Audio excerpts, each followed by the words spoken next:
Hello, and welcome to the Heart of Dentistry podcast. We're looking forward to bringing you the tools that will be so helpful in making your career full of heart and fulfillment. I am here with Brandi Hooker Evans, and we've got a very special guest that we are so excited about. So, Brandi, why don't you go ahead and introduce our guest? So, one of the things that I am most drawn to another human being is their aura, their energy, what they are projecting out. Is it healthy, happy, helpful, and is it authentic? So in October, I had the honor of meeting a human being that I can, without a doubt, share with you guys has the most powerful for positive change energy that I've met in an incredibly long time. So Miss Naketa Thickpen, thank you for joining us today.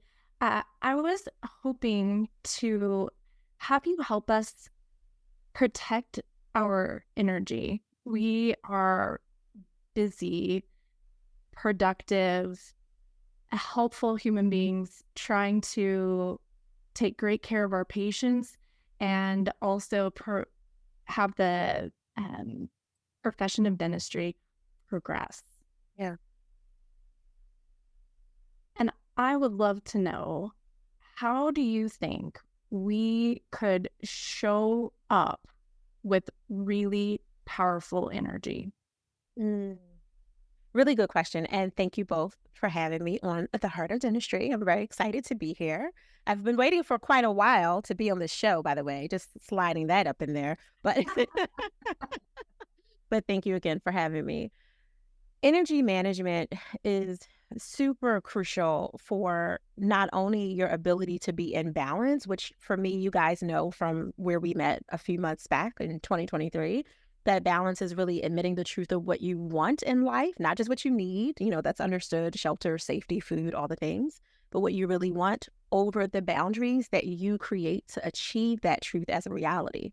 So if you say, I want to be a supportive, empathetic leader in my clinical practice in dentistry, or my administrative practice in the office, or whatever your role is in the world as an entrepreneur, as a coach, if that's what you say you want, then you need some boundaries to be able to achieve that truth as a reality and not have it as a one day, someday, theory that's kind of out there. And protecting your energy is part of your boundary. It's literally one of those permission zones that you need, kind of like a pillar, if you will, the legs that's holding up your truth as a reality. If you're allowing people, and I mean this with so much love, but if you're allowing people from your family, your siblings, parents, elders, all of those people, your church family, whoever those kind of extended family are, all the way through the people who have the closest proximity to you, to pull from you before you have an opportunity to pour into yourself, you're doing everyone a disservice. But the most important person that's getting hurt is you.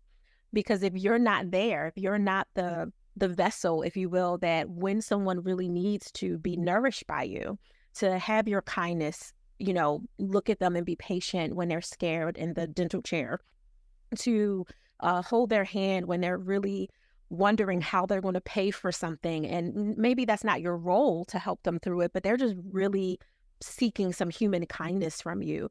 If you're exhausted and you have nothing left, you're going to give them angst, sometimes anger, your self-absorption that we all have the possibility having, where your ego is there to protect you. It's not a bad thing, but it can get really raw and really edgy when you don't have anything left. So you start to be hard, like you're under attack. So your armor closes off that compassion in action, right? Like your armor starts to keep you from being able to be the person that's seeking the truth, your truth, which is your purpose work. So one of the things that I always encourage people to do is be selfish intentionally. And that doesn't mean be egotistic. It doesn't mean push people away. It doesn't mean tell people to kick rocks on broken glass, with open-toed shoes, right? Like, that's not what it means. It just means create that space for yourself, 2 minutes at a time, to blow some bubbles, deep breathe, get in touch with yourself, if that's what it works for you, to dance when you're cooking, right? We all have to eat. Maybe cooking isn't your jam, throw on some music and shake your butt, right? Like do something that gets you into your body to refuel your energy. And of course, those are little like small things you can do, but you could also do things at work. Like my favorite activity with an appropriate evergreen straw, like a steel straw, is to take a straw and focus your breath through it. Go in the bathroom. You don't have to be in your cubicle at your desk or on the Zoom call with the video lens on to do it. But just like, you know what? This person is really trying me today. Let me breathe it out. But breathe it out specifically through a straw. You're giving yourself an organ massage when you breathe deeply. You're really helping to reset your vagus nerve, which is helping your parasympathetic system. Like you're doing so many nerdy sciencey things when you just breathe. And if I can encourage anyone to do anything, is to stretch, to breathe, and to limit the access that you have to you, especially until you have enough spaciousness to be intentionally selfish. 2 minutes, 20 minutes, 1 hour a day, whatever works for you. Love that. Naketa, that is such great advice. And I am traditionally, I think, pretty typical in this both entrepreneur and dentistry world with being a people pleaser, an overachiever, an overgiver. And so one of the things that I struggle with is feeling like I have to get everything else done first before I can do something like that. So it's a process to get out of that mindset. What would you tell me to tell myself as I start to take care of everyone and everything before I take those 2 minutes? So for you specifically, I'm going to get a little personal because I know that you're a woman of God, right? And for everyone else that's listening to this that feels that there's something bigger than you pulling you forth, I'm going to literally use Jesus as an example of being intentionally selfish. He had a greater work to do. He had to do something that no one else, human or non-human, could do on this planet if you believe in the Bible, if you believe in the Word of God. Whether you do or not, if you see him as a prophet, you know he had to do something really big in his life. He went on the mount and prayed himself up. He stopped walking through the people and doing all the miracles and letting people touch the hem of his garment, right? He could be like, oh, let me walk another 3 miles and see who else touches me, right? Like who else is bleeding profusely, literally, figuratively, that needs to be healed just by my essence and my energy being in proximity to them, let alone the actual work that he was doing. But in order for him to do his greatest work, he had to go and be refueled.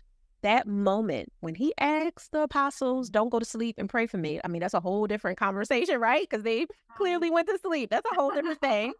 But he said, y'all hold me up. You stand for me, family. Family, I need y'all to take care of dinner tonight. Family, I need somebody else to chop the tomatoes and do the prep because mama needs 20 minutes in the bathroom by herself.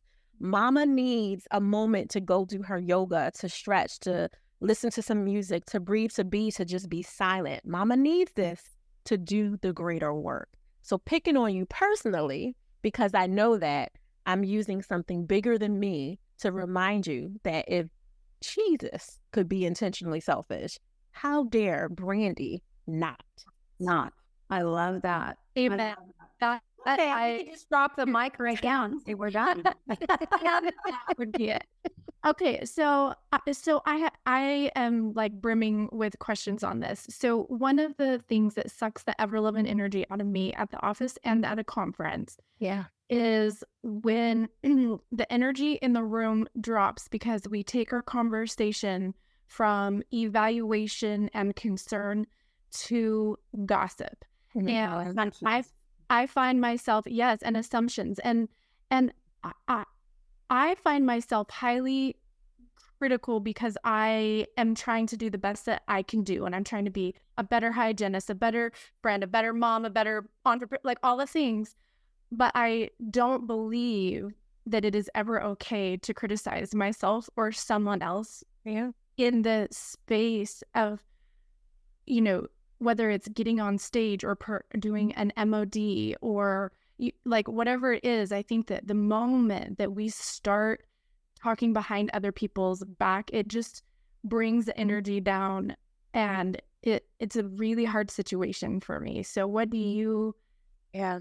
And it can be, I know that okay, I can't spit it out, but one of the things I hear in offices is even people talking with patients or with each other about patients or other people that they collectively know. And so it turns into this like mess, let's call it. Yeah.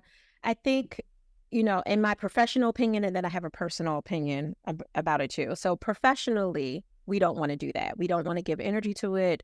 We want to walk away whenever possible. So at least it's understood that this is not something we're going to partake in.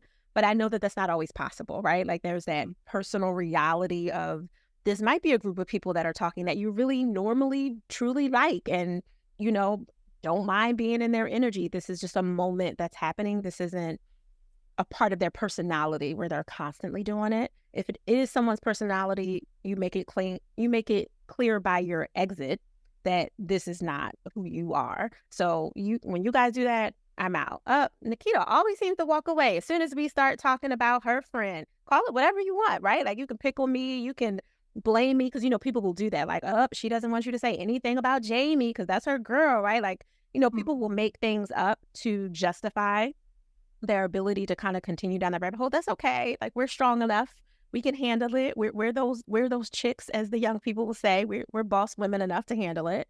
But if this is just kind of a exceptional moment that's happening, this is out of character for someone and it's happening, like you said, it's patients that maybe you're not as familiar with and all of it, you can show people way better than you can tell them.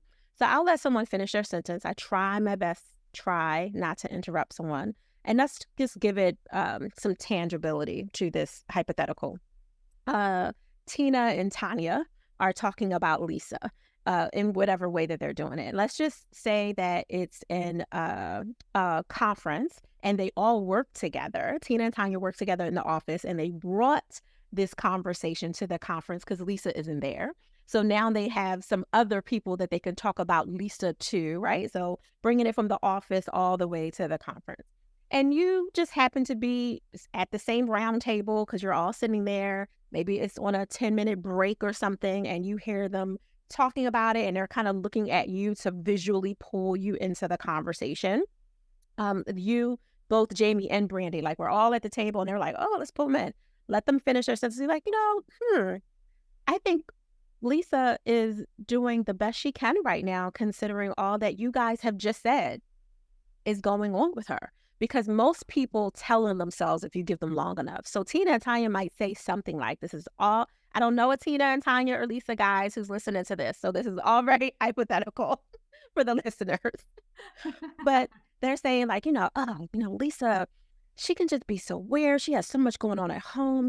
Her husband aren't getting along. And then she comes in the office and she's tending to sleep the huddle. And exactly. I was just about to use that as an example. She's constantly late, and then when she's there, her energy's all low, and she can just drain us and bring us all down, right? Like they're doing all this thing. So in this kind of proverbial example, like it sounds like Lisa is doing the best she can. One thing I would suggest you guys do when you get back to the conference, to the office, in addition to praying for her and sending her the highest vibration you can, is to ask her, how can we support you? I love that. If I can add here, one of the things that I coach my clients on, because I do a preliminary questionnaire. Yeah. And when I hear gossip and backbiting and stuff like that, I instantly put them on, and they all agree to it because they're not going to say no because they've all put it into the questionnaire, that there's a problem in the office with this. There's something that's out there, and you guys can look it up, called carefrontation. And it is an agreement amongst the team that you will not talk about somebody that's not in the room. And if they're not in the room, and let's just say it's us three, and Brandi's talking to you, Naketa, and I'm sitting there, or Brandi and you were just sitting there, it sounds like you're really having a problem with Lisa, and I agree she's having some problems, and We've already given her grace. We've already prayed for her, all the things that you just said. I think it's time, because I can't help you and you're complaining to me about Lisa, and I can't help it because I wasn't there, or I don't know whatever's going on. Why don't I help you with a one-on-one with Lisa so you can address what's bothering you? Yeah. And so it's called carefrontation, because everyone thinks it's confrontation. So that's why they don't go to Lisa in the first place, And I think that one of the things that I'm getting at is that some people will hide behind them saying they're concerned, but add in all of these assumptions. Right. Anyway, so this carefrontation is something that I actually have probably introduced to about half of my offices over, 14 years of coaching. And it really, it's like, okay, and then we have like a little thing. Can everyone agree to it? And everyone raises their hand, the right hand, and they all agree to it, and it's like not even on the phone, not texting, not at a bar, having drinks with the girls. If the person's not in the room, we don't talk about them. I love that. That's a great method to infuse into every practice, quite honestly.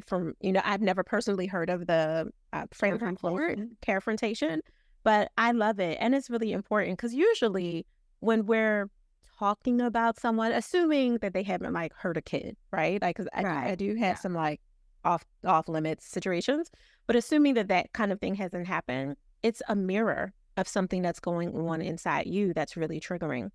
And maybe the mirror is, oh, Lisa and her low energy is really reminding me of having to take care of my depressed mom when I was younger, and how hard that was on me as a kid. And that's triggering for me. Like, it really can be going on, and I don't get to do what Lisa's doing. Exactly. Going on in my own world that I'm not doing what Lisa's doing. I'm still showing up on time. I'm still right. Blah, blah, blah, blah. Yeah. Right. And which, to your earlier point, Jamie, I think it was you, maybe you and Brandi, we might have been in the green room talking about assumptions. Is we assume that everyone has the same capacity. Someone that can handle life by just being, and I'm saying this very lovingly, by just being 10 minutes late when God only knows what she's dealing with at home, someone else is not coming into work and they're literally not going to make it home that day. And it's the same exact situation. Everyone's capacity is different. Everyone's support system is different. And of course, there's a whole bunch of, examples of that continuum in between. But we make an assumption that because I can handle something, someone else can. And that's not fair to you and all of your strength and your resilience. But it's also not fair to the other person to assume that you understand all the nuances and the layers that they're experiencing. And I think as humans, we all do this. Yeah. And I wonder, Naketa, if we took the time at the beginning of the day to do that breathing exercise that you recommended, if the way that we showed up in relation to other people's energy would change and elevate everything. Just big time. Us stopping before we start. Especially if you look at the schedule and you see a difficult patient on there. You know what it does? It's like the day before what your next day looks like. Or you've given, because to me, grace does have an expiration date. Mm-hmm. And so Lisa has been going 6 months now with this grace period. And you had a bad night at home, or you had a bad whatever. I think the breathing exercise, like you said, so let's come up with maybe 2 or 3 takeaways that our listeners could to take if they're going through these exact things, whether it's at home, whether it's traveling at conferences, or whether it's in the office. What would you say, Naketa? Yeah, I think the first thing is to not let things bubble up to the point where, just to use the example you gave, you have 6 months of frustration with another colleague, coworker, peer, your lover, right? It can go all the way there, and instead of holding things in and hoping people can be telepathic and read your mind about something that's bothering you, that they might be aware that what they're doing isn't cool, but they may not be aware that it's truly impacting you in any kind of deep, visceral way. Just using lateness, I know it's a very light example, But we've all worked with employees who have been late before. And if you have a conversation with them, they'll be looking at you like, why is it your business? Right? Like unless you had to step in and fill in for me, why is it a problem? Yeah. Especially when it's not a direct thing. But we know as colleagues, as workers, as purpose workers who are doing things intentionally, we know the importance of everyone in the team being in integrity and everyone showing up on time. And it's not about, did I have to fill in for you? But not everybody is thinking that way. So I think the first thing is, if you feel like something is bubbling up for you, for this proverbial Lisa, Tom, Jim, and Jan that's going on in your life, is have a confrontation conversation earlier in the process before it gets to the point where the grace has run out and you're about to be knocked off your own square, and, come out of yourself, the loving, kind, compassionate person that you normally are. And if you need a little support with that, do not hesitate and do not be afraid to ask someone you trust to help you. In an office, that might be a peer colleague before you get to HR, right? Like before it has to go up to that process. In the entrepreneurial world and the conference world, it may be a peer, or it could be one of the hosts or someone on the host team that you're like, you know what? I'm just making up another nuance now. Mariel, thank you. Mariel would be a really good person to go to, because I see her working the A/B, and I'm like, is it possible for me to move my table? I just need, it's a little drafty over there. I don't have to get into the details. I realize that I'm at a gossipy table. I need to move somewhere else. So That is like, so adult. yeah. That is so adult to not get the details and just say, can I please move to a different table? Yeah. That is so adult. Why are we afraid to be adults? Well, sometimes we get a little extra boost from someone pulling us in, like, "Oh, girl, what happened? What happened? Who did it? Oh, I know she did What that happened?" too. Okay, now I've got you on my side, but Right. For the moment. love how you presented that, like, a little drafty, I'm going to move over here, or Yeah. whatever. I love that.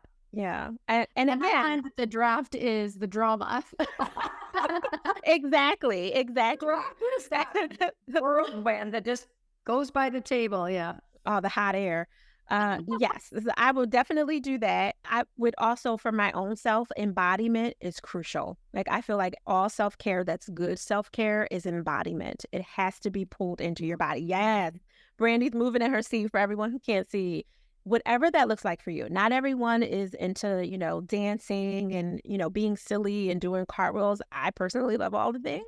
But if that's not your thing, then maybe take a moment, go to the ladies' room if you happen to be a lady that's listening to this, or if there's like an atrium area of the conference room or the office that you work in.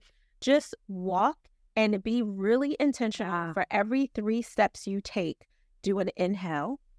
And every 3 steps you take on the other leg, do an exhale. So you're really like focusing on your steps and your breath. It's really a light meditation that you're entering into, if you can do it for at least 2 to 5 minutes.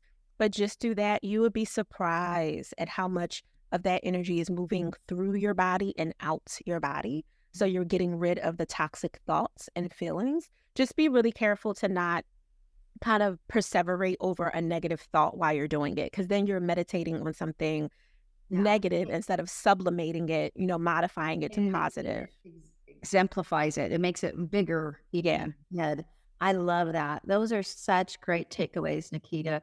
Honestly, this is a topic we haven't touched on yet, have we, Brandi, on our taking the ache out of dentistry and putting the heart back in.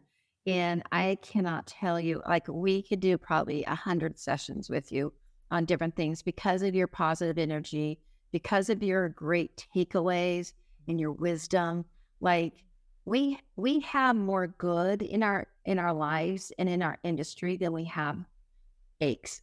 But we are in a place right now, what I'm finding out is that we're focusing on the ache. And that's why Brandi and I came up with this whole concept, because it's people like you and people like we all know that are on our podcasts with us that are helping everybody remember that there is more good, more graciousness, and more kindness, and more awesome work that we are doing in our industry than there is bad.